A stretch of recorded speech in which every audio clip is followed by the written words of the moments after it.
Welcome to the Life on Shuffle podcast, a collection of stories about people who have taken chances, embraced the unexpected, and discovered their true passion. Today we are featuring Dana Miller, an AC teacher from Granite Falls, North Carolina.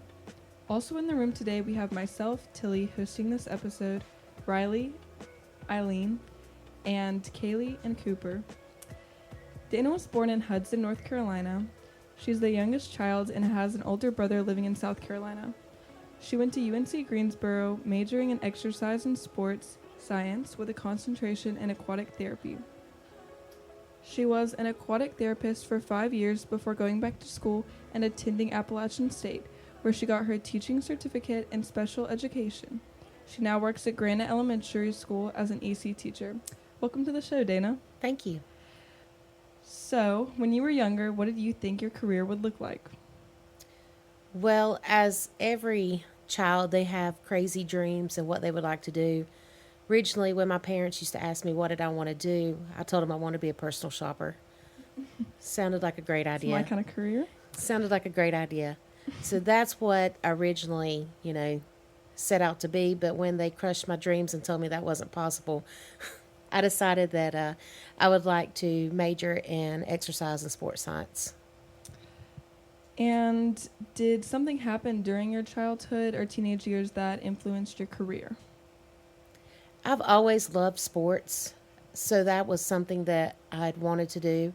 Originally, I thought about physical therapy, and one way to do that was getting the exercise and sports science degree to move that next step. So that's originally what led me in that direction. All right. And what was your original plan for life, and why did you choose the path at the time? Like the original idea that you had, what led you to picking that? Just for the fact, when I grew up, I have seizure disorder. So I was always going to the doctor, being around other doctors, around that kind of atmosphere. So I knew that I wanted to help people. And so that's what led me into that path of thinking of exercise and sports science and physical therapy in that way, because I wanted to help other people. Mm-hmm. So when you were going into college, what all colleges did you apply to for sports science? Well, if you want me to be really honest, when I was in school, in high school, I didn't enjoy high school. I just wanted out of school. So I didn't have that straight going into the 4-year university. I went through the community college for 2 years before I transferred into the schools. So I applied for Appalachian State, I applied to UNC Greensboro, and I applied to Chapel Hill, UNC Chapel Hill. Mm-hmm. And how do you think that your life or career would be different if you had gone to UNC instead of UNCG? Okay, so I did get accepted to both schools. And the reason that I did not choose to go to Chapel Hill was because I had to wait a semester longer to get into Chapel Hill than to go into UNCG. If I would have chosen to go into Chapel Hill, I would have not gone down the path of becoming the aquatic therapist. The reason I became an aquatic therapist was just by happen chance. One of the classes that I had to take introduced me to aquatic therapy and working with individuals with disabilities. So that's what led me into thinking, hey, this is really what I'm wanting to do. So that's what led to that concentration into the aquatic therapy. If I'd have gone to Chapel Hill, those things would have never happened. I would have never found my love and passion for individuals with disabilities. So do you think it was right all along that you ended up not going to UNC? I do. Plus the tuition cost pretty high is a big difference. And if you can get the same outcome by saving yourself money, it's not all about the name of the college. It's what you can get out of it. I agree. Yeah, I said it in another episode that where I ended up now is directly related to that acceptance letter that showed up in the mail. And like, that's a very stressful time for young people to do that. But like, just knowing that it does end up okay, I didn't have any hopes one way or another. I just needed to get in. I'm like you. High school was not my thing.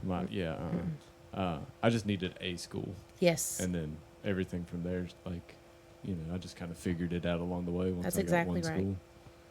So kind of to bring that back to earlier on in your childhood, did your parents influence your career choice as a child? And if so, how? No, the only way that they've really truly influenced me is by letting me follow my dreams. My mom did not go to college. She finally did get a 2-year degree from the community college in business. My father did not. He was on the road all the time working away from us. He also went into the National Guards to help provide for the family. So they were very adamant that we were going to go to school.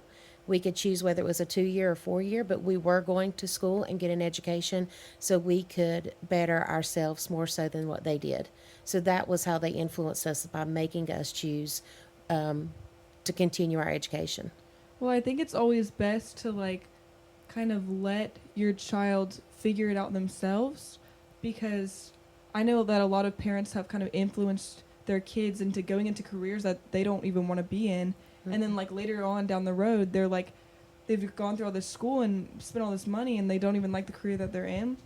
So I think that that's the best way to be there for your kid when they're growing up, is just to let them figure it out and give them the space. And that kind of brings me to my next question, which was or is your family supportive of the career path you ended up choosing? Absolutely. 100%. I think ultimately the main goal with my family was just for me to be happy. Mm-hmm. And I did not have that career change until after I had already had my daughter. So that career change came later on after I had Kaylee. So how do you believe that growing up around Hudson influenced your I guess career to be an aquatic therapist and then an AC teacher? Being from Caldwell County it's different from being raised in other counties. Caldwell County in certain little areas is a very close-knit family. Everybody knows everybody. Everybody encourages everyone, and they believe in each other. So I believe by being in Caldwell County, it helped me build the confidence in myself to be able to follow through with what I wanted to do. Well, do you also think that North Carolina's kind of big on education, and do you think that kind of growing up in this state specifically, where it's very education centered, do you think that kind of had anything at all to do with the why you picked your career? Or No, I honestly don't. I think what led me to choose my career was ultimately my heart and passion. That's what led me to where I am now. I think I would have had that same heart and passion no matter where I was at. And it ultimately comes from the way I was raised. Mm-hmm. So did you do anything back then that would fit your career now? Meaning such as what? Did you take any classes or anything that was okay, if aquatic therapy doesn't work out, teaching is the move? Any sports? Yeah. Okay, no, so that's a funny story. So when I was enrolling at UNCG, I had the choice then. Do I want exercise and sports science, aquatic therapy, or do I really want to do the teaching? I was looking at both of them, what am I going to do? And I'm like, no, this is the way I'm going. I really want to, exercise, sports science, the aquatic therapy. This is really the way I want the path to go. And ultimately the path came back to teaching again. It just made that full circle. But if I had gone originally into teaching, it would have been with regular ed students. It would have not have led me to the special ed area. So kind of to bring it more focus on your college experience, did you think, or what kind of mindset did you go into college with, first starting out? Because I know that originally that wasn't the career choice that you thought. So what kind of was your mindset going into college? I think when everybody goes into college, they have high hopes and dreams, and you're going to be successful, and you're not going to have any difficulty. You're not going to have any difficulty with anything that you're doing. But the first semester into college, I was not prepared. Even though I had lot. gone for 2 years at the community college, that's a big life change of going from a small town living community college to going to Greensboro where everything is happening. And that freedom that I haven't had before. So that first semester into college, I was put on academic probation. I had to get my life straight that first semester in college. And it wasn't because I was out partying. It wasn't because of all those things. It's because I was straight up just being able to do what I wanted to do. So that I had to get serious. That made me buckle down to what I had to do. I used to like keep that a secret to students, and then after a while I just started like saying I am not the best student. You would be surprised to see a transcript of a teacher that looks the way, like, you know. Yep. I've told them before, like I've always wanted to do something with people and sharing information. I was not calling it education, but then, school wasn't like my thing. And then I was in the same boat. I had to like take extra easy classes to bump the GPA to be able to like even get into a program that I wanted. Yes. But being able to kind of push through that, but also like understanding that it's okay to live life. I mean, I was doing the same thing. I wasn't partying or carrying on. I was like, I want to try as many of these new adventures as I can in this new place. Yes. And then I'll like figure it out. And unfortunately, my schooling kind of took a little bit of a hit there, but it's. But I believe all of those things, and even being put on academic probation, made me be the person that I am today. It made me realize, hey, I can fail this bad and still come out of it okay and make good choices and know that I am a good person and that I am steady on my feet in what I'm doing now. I think it made me be stronger and believe in myself even more. I was just wondering, like, what was the hardest part of that first semester? Was it like self-discipline or time management, or kind of just a combination of everything? Well, Tillie, this is really going to date me, and I love you so much. But when I first transferred to UNCG is when the internet, believe it or not, came. True story. Caldwell County, we did not have it was expensive. It was the days of the dial-up. It was expensive. I got to UNCG and had free reign of the internet. Did not have dial-up. We were big time in it at UNCG, So I was there. I was searching the web. I mean, I was just wasting time being free. I mean, I feel like everyone just has to go through that first kind of like thinking that you can kind of just do whatever, and then something happens and you realize you got to get on track. But I can say that's definitely happened to me before with my attendance. Right.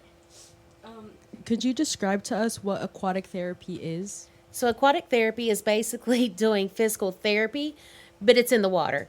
So you use the resistance of the water to help people do their exercises that they would be unable to do out on land.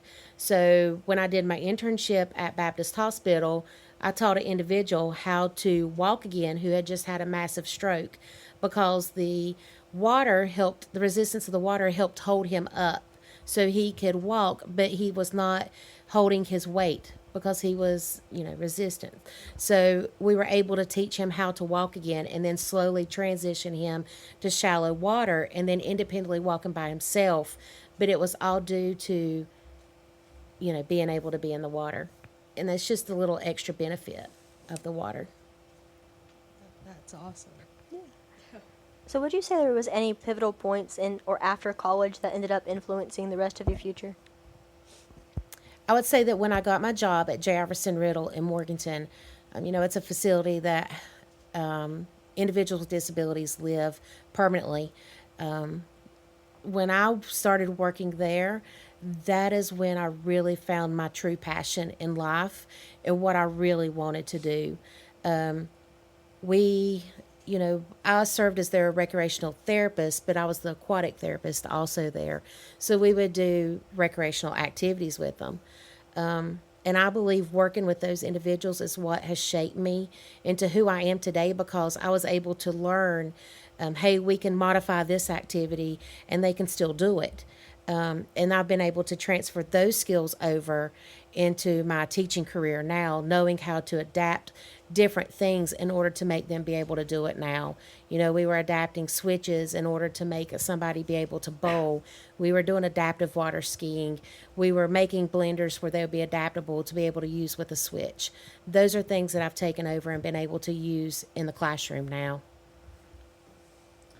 And was there can you remember any kind of specific instance there that was a really like eye-opening experience for you, especially like knowing that you're going to go into this career?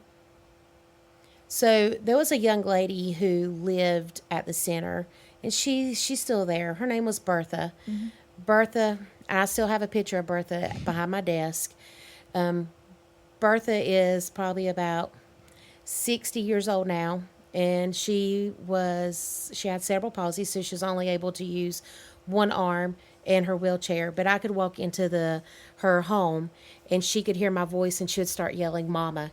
Here I am coming in, 21-year-old, and a 50-year-old yelling, "Mama," and come rolling and giving me kisses. Oh. To know that myself at 21 years old can make an impact on someone like that they could love you that much just by me reaching out and wanting to do fun things with them, treating them like they are an individual is really that one impactful moment. Everything I do because of what we call her Birdie, what Birdie would do. You know, when I look at the students in my classroom now, I think back to Birdie, because Birdie is almost like my children. Say if it was Kaylee or Trace, we would bring her home on the holidays for Thanksgiving and Christmas and include her in all of the activities. Well, I think that's what like really makes it worth it. It makes you realize that you love what you're doing when you're making like genuine connections with people that like seriously impact their life, and you can tell that it really impacted her life just based on like how she treated you whenever you walked in. So that's really great. So once you realized that you wanted to be an EC teacher, did the people around you react to your decision to change paths? Were they positive or negative about it? They were positive because they knew the reason why. The reason why I changed paths was because I became pregnant with my daughter. And when my hours of where I worked were late hours, it was like 12:15 until 8:45 at night, and then every other weekend. And I knew when I became pregnant with Kaylee that I would want to be home with her in the afternoons when she got home. And I was already thinking of those when I was just pregnant with her, before she's even born. So I started seeking out what other jobs that I could do that I could still work with the same type of individuals. And then that's how I came in the path of being an EC teacher. And the cards just started falling in place, Tillie, about what I needed to do. Family members were stepping up, helping me find the Appalachian Transition to Teaching program, which I was able to go back to school for free.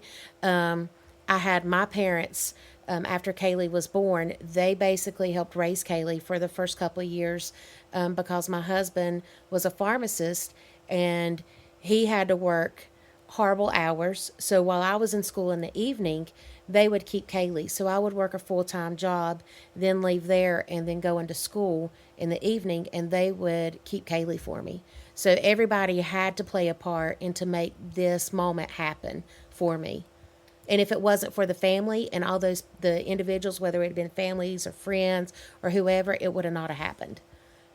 Yeah, I think that's like really just good that you can have like your family there to like always you know that they're always going to be there for you, and especially during a time where you're figuring everything out and you're kind of alone doing this. It's nice to have people that are supporting you and are willing to help you get through this really important stage.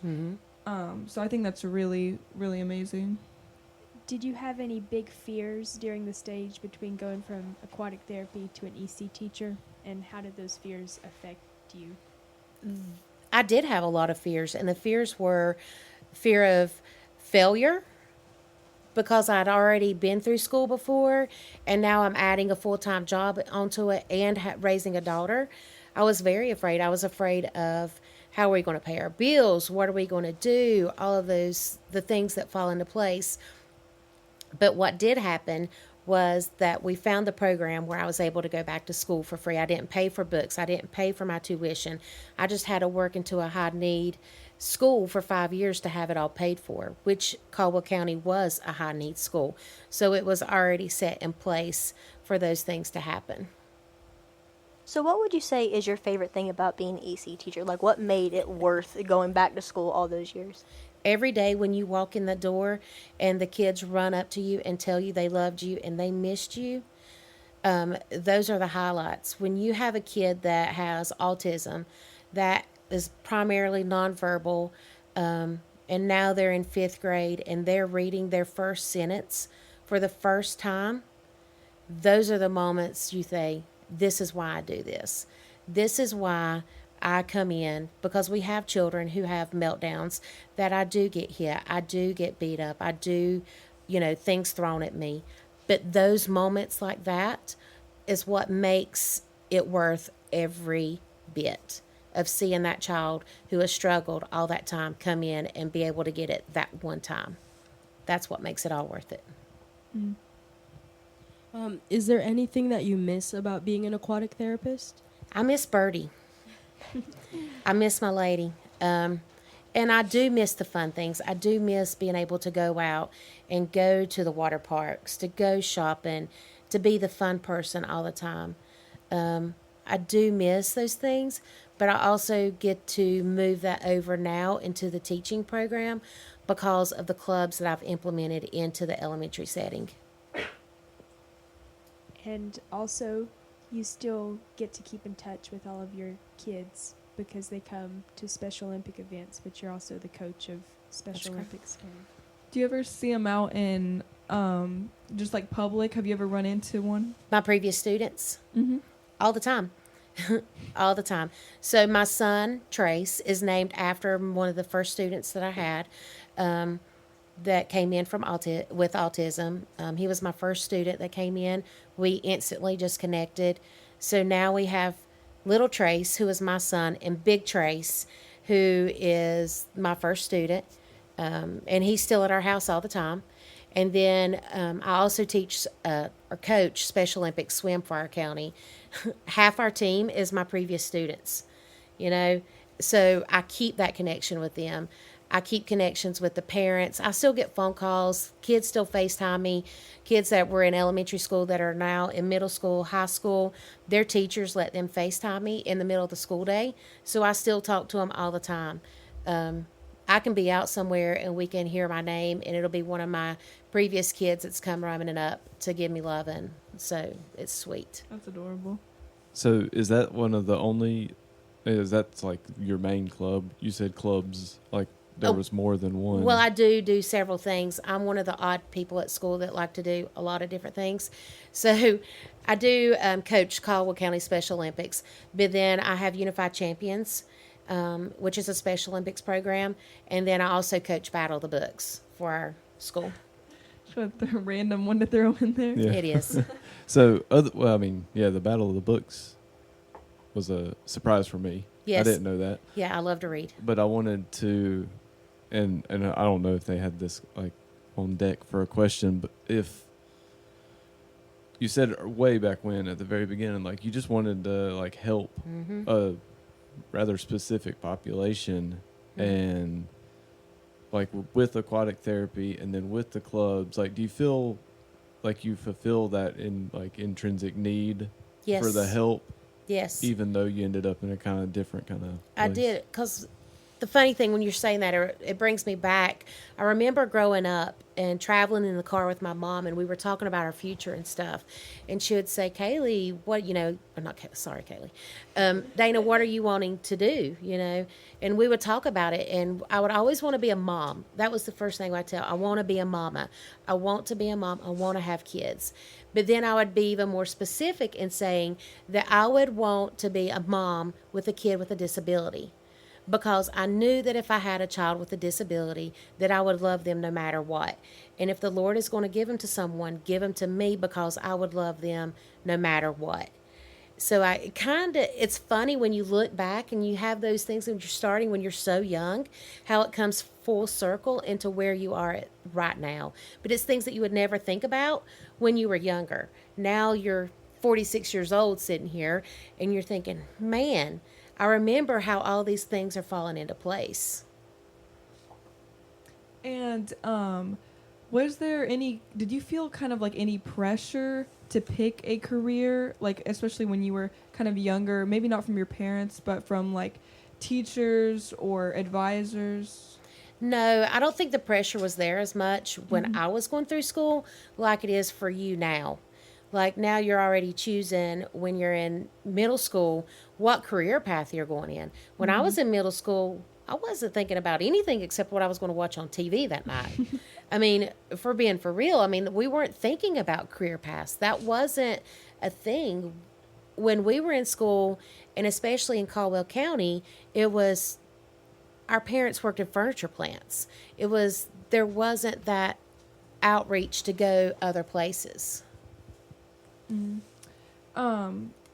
So our last question for you is, what's the best advice you have for young people trying to figure out what they want to do in life? You have to make sure you're happy. If you go into this and you think that I want to be a graphic designer, because I'm a really good artist, is that what you're going to be able to do for the next 30 years? Exactly. And wake up every day and know this is what I meant to do. This is what I was meant to do. This is going to make me happy for the rest of my life. And if you're like, I don't know, then take a step back and look. But if you go into that program, you can always come back and say, okay, how can I use this program to go into something else that I'm wanting to do? It's okay to change in the middle of it. It's okay to say, whoa, this is not what I want to do. I need to do something else to make myself happy. Because if you go into a path that you're not happy about, then you're going to get stuck when people are yelling and screaming at you, and you're going to think, why am I doing this? But I still get people yell and scream at us every day, but I know the reason that I'm doing it is for the kids every single day. That's what makes all the other stuff go away. I think you just hit on why teaching is one of the lowest paid professions. It's like the people that are doing it, they're going to do it. And then, whether there's money or not. Yes. We're always going to do this. Yes. So, do you think that it would be beneficial for students to go out and try a bunch of new things if they aren't really sure what they should or maybe want to go into? Do you think it's beneficial for them to get experience in different areas? I do. And the reason, I know, if I was a teenager and somebody would say, you need to go do this internship, be like, but I don't want to take my summer away. I don't want to do this. I would rather go shopping on this vacation and do this and that. But if you can go ahead and get your feet wet into something and get a little bit of experience and think, this is not what I thought this was about, I can back up a little bit and think, okay, then what could I do that would make me happy? You need to get experiences in order to know what you're going to be happy with.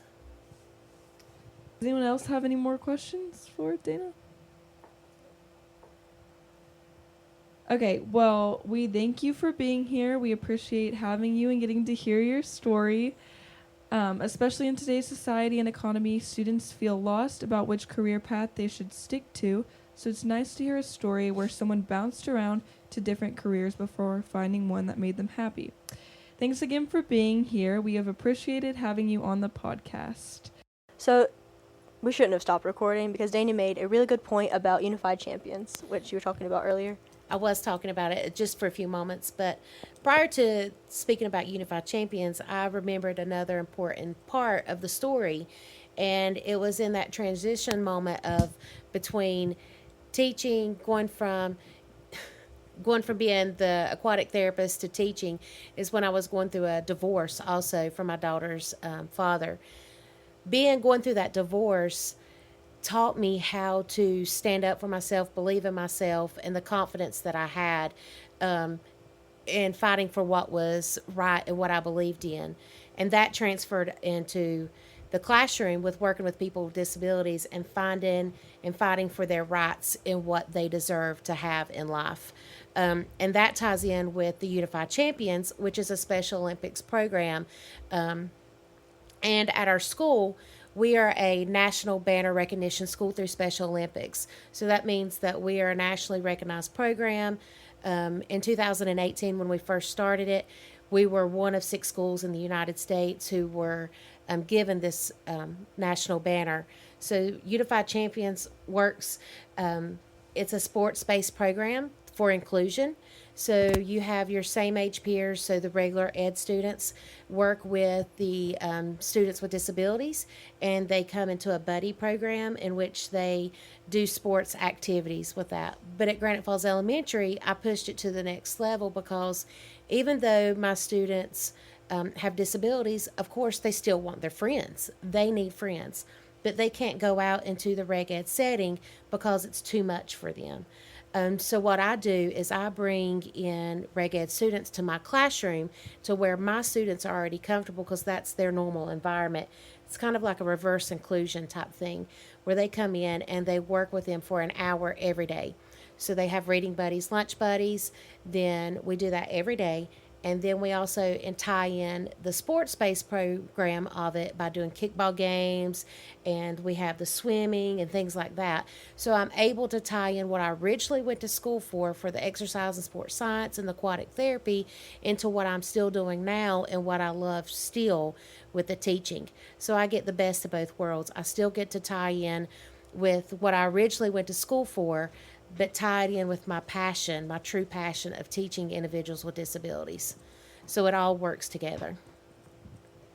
Yeah, it's like, sorry to cut back in and have to, record again, but like that element right there, that's kind of like the stories that we want to showcase with this whole series is, how people they think that what their passion is one direction, and then realize that you can still meet those needs. You can fulfill what it is that you're passionate about, but maybe in a completely unique and like applicable way to however life spins for you. Despite hardships or anything like that, like we're all gonna work through life in one way, but as long as we kind of always keep pushing towards what we're passionate about. Right. Like, I think, we've said it time and time again that I can't recall. I think my wife is the only one that took a direct path in life. Like, always knew she wanted to be an elementary school teacher, and then is now an elementary school teacher. But, it's good to showcase for young people those types of stories and how It's okay to change. Yeah. Just like always know, once you figure out what you're passionate about, You're good to go. there you go. Mm-hmm. Stay there. Keep Yes. doing what you're doing. And it's not all about the money. No. It's not about the money. Because if you strive solely for the money, you're not going to be happy.